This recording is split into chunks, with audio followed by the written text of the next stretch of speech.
Ponce, Evan Yoon, and Ryan Zerbib, and we're presenting on fossil fuel dependency. Carbon emissions have been quickly rising, and humans haven't been able to effectively slow it down. According to the United States Environmental Protection Agency, since 1970, CO2 emissions have increased by about 90%, with emissions from fossil fuel production and industrial processes contributing to about 78% of the total gas emissions increase from 1970 to 2011. Carbon emissions pose a great threat to human health and environmental health.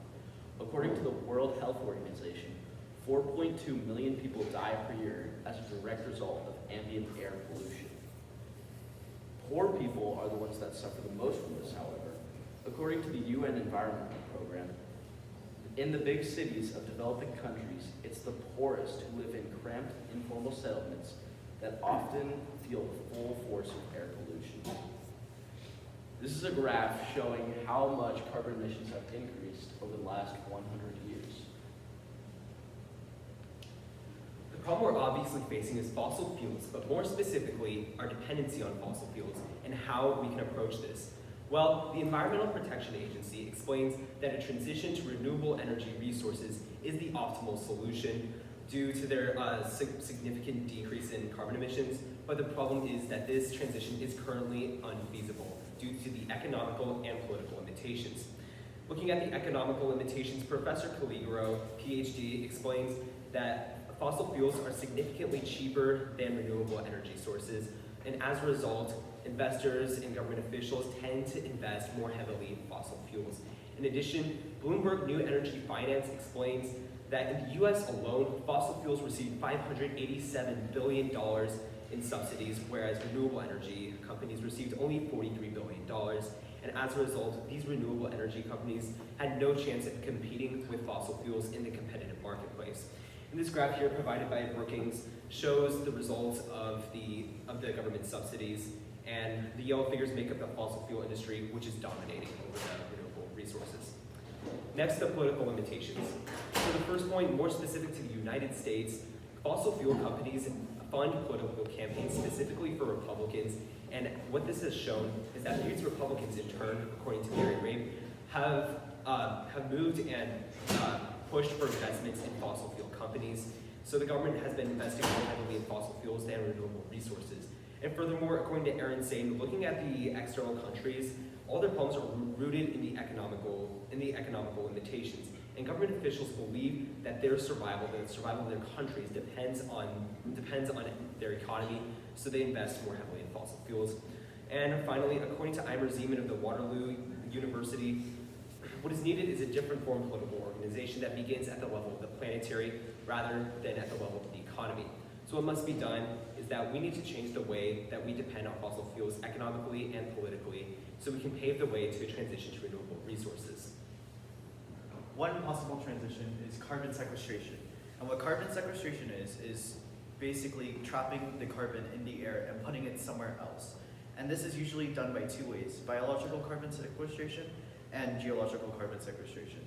As the name implies, it occurs naturally, and according to the United Nations Economic Commission for Europe, they state that forests sequester carbon by capturing carbon dioxide from the atmosphere and turning it into biomass through photosynthesis.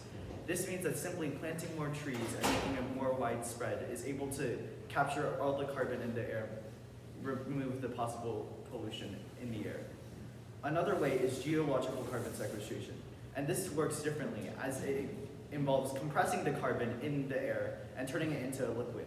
From there, this liquid can be used to be recycled, as the CO2 liquid is injected into the oil-bearing formation in order to reduce the viscosity of the oil and allow it to flow more easily, according to the US Geological Survey.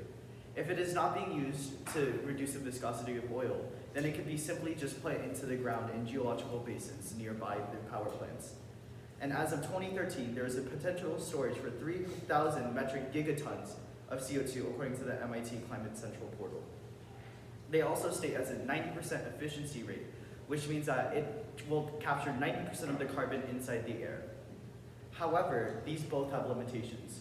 For biological carbon sequestration, the Public Service Commission for Wisconsin states that power plants emit air pollutants and water vapor, as fog in the atmosphere could affect the growth and survival of certain plant communities.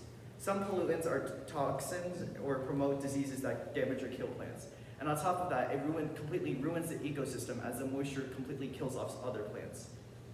On top of that, it is simply just inefficient as it works in small doses in wide areas instead of one condensed area. And another problem with geological carbon sequestration is that it is highly expensive, stating that direct air capture or sucking out carbon directly can be very costly, being around $500 to $800 per ton of air, according to the Clear Center at UC Davis.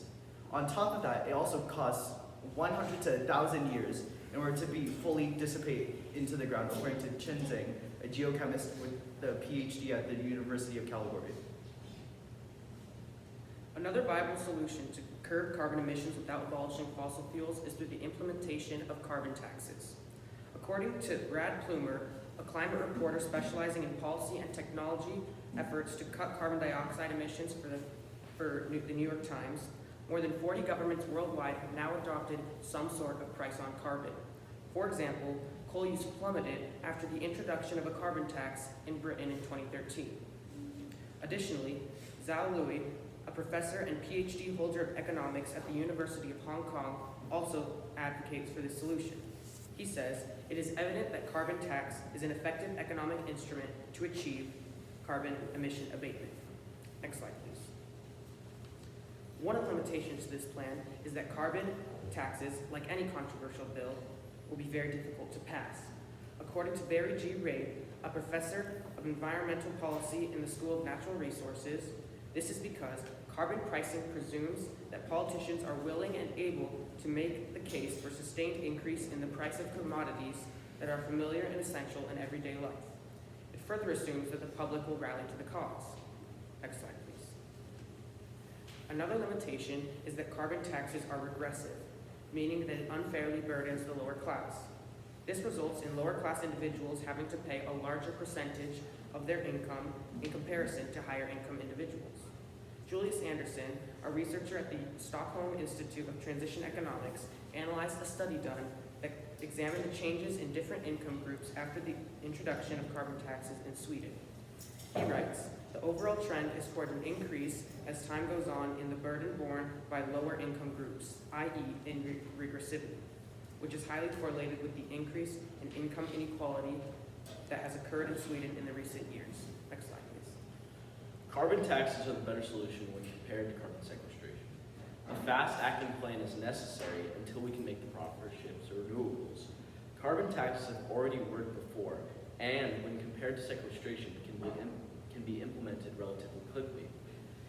Carbon sequestration, however, is very effective since it is able to remove upwards of 90% of the carbon in a given area. But sequestration is very expensive, and if it fails, carbon can leak back into the atmosphere. Carbon taxes are not without their problems, though. Legislation can be messy and bills can take a long time to pass. Also, carbon taxes unfairly burden the poor.